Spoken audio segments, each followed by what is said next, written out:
लोटा जल लेके ते चल, सारे समस्या के है हल। हाँ हाँ एक लोटा जल लेके ते चल, सारे समस्या के है हल। चलो बाबा दुआरिया, खांधे धर के कांवरिया, चलो बाबा दुआरिया धर के कांवरिया, मन के मनोरथ हो ही सफल। अरे एक लोटा जल लेके ते चल, सारे समस्या के है हल। हाँ हाँ एक लोटा जल लेके ते चल, सारे समस्या के है हल।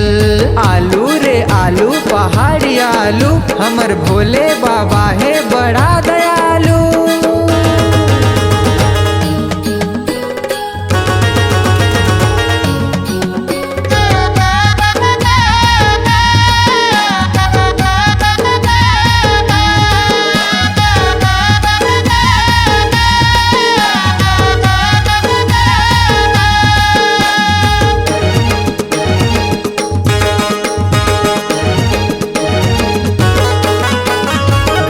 निकल के नहा खोर के लोटा में धर ले पानी, मन में सुमर ले मन के इच्छा, भोले बाबा घटदानी।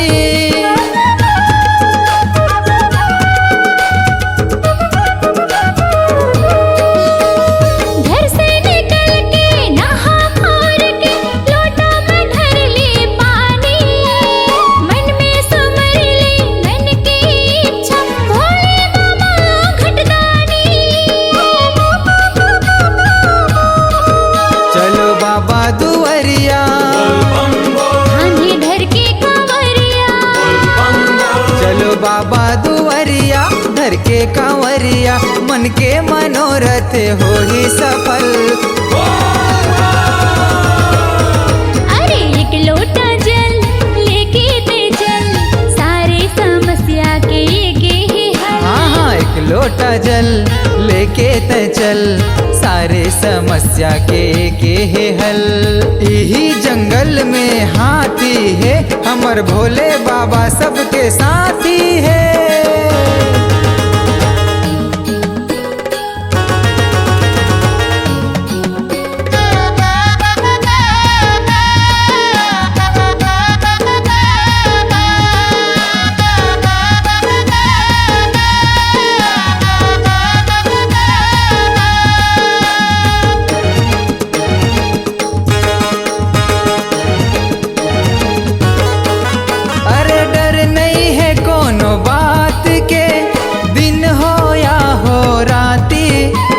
श्रद्धा भाव से जे हर जाते, भोले बाबा कर साथी।